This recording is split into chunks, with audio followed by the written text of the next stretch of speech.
Let's see, I've been with Southwest for about 8 years. I was sort of born out of our PR department, and about 4 years ago, got thrown into all this social media stuff, and I've just been trying to find my way ever since. So I'm going to walk you through sort of the evolution of our social media efforts, and then walk you through some case studies of some of our big wins and some of our big failures, and take it from there. So feel free to shout out any questions as we go. Here we go. So anybody remember the show Airline? Remember one? What'd you think?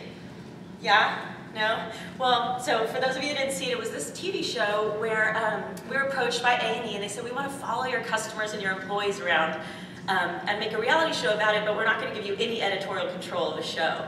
And so, you know, we thought about that for a minute. Do we really want to do that? And we thought, well, if we don't, one of our competitors might do it. Well, we don't want that. So we thought, well, ultimately it came down to, do we trust our employees to represent us well? And ultimately we did, but I'd be lying if I said there weren't some serious cringe moments. You know, there were just those nights where you thought, oh my God, am I going to have a job tomorrow? But two things would happen. The show aired on Monday night, and every Tuesday we would see our job applications skyrocket.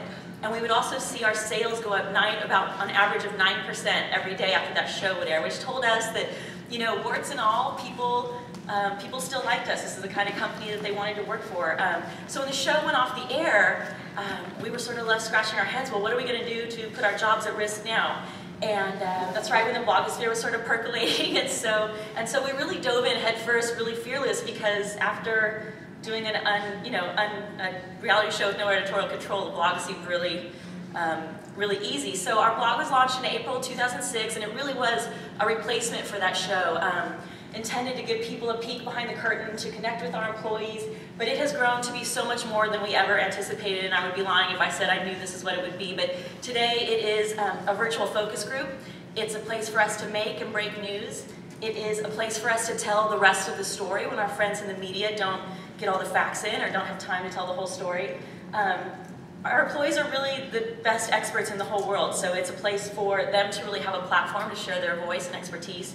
And it's really helped us with SEO, a phrase that I barely even knew when we started this. So, and in October of 2007, about 1 year after we launched, it was awarded Best Blog by PR News.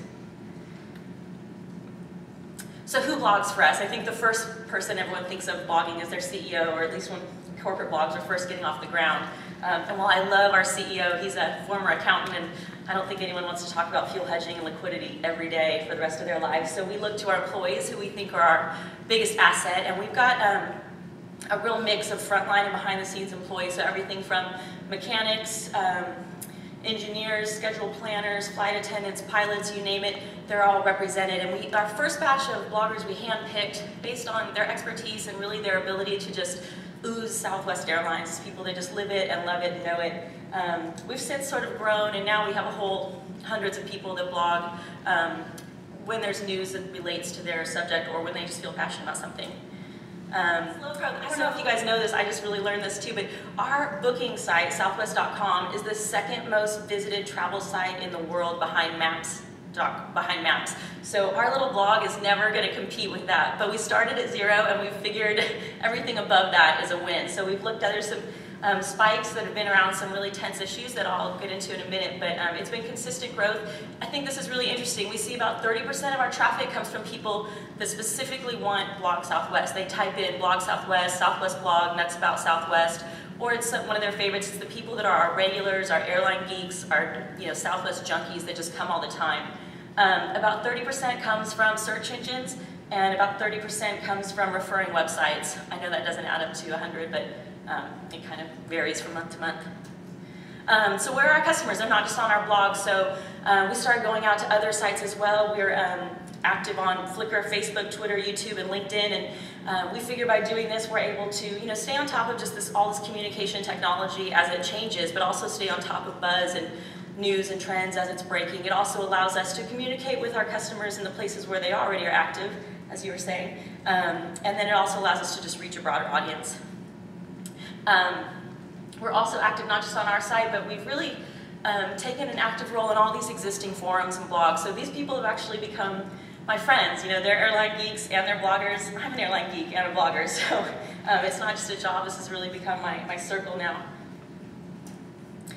So we took everything we learned from all those other sites and brought it back to our own site, and in May of 2005, We relaunched our blog. We'd really just sort of outgrown it at that point. We were wanting more photo, more video, more stuff to play with. So we worked with a company called RD2 out of Dallas to help build this. We added a consumer-generated Flickr feed up there at the top, so every time you refresh the page, our consumers' pictures are added up there. We've got a video blog, polling, news section, podcast, and a lot of different personalization and sharing options. Within just months of launching that, we saw visitation go up 25%, page views up 40%, and visitors were staying on the site 26% longer, so we felt like it was a positive. We were nervous that our loyal followers would be a little turned off by it, but it seemed to be a good thing. And then in 2008, we won Best Blog again for the second year in a row, so that was a big win to take home.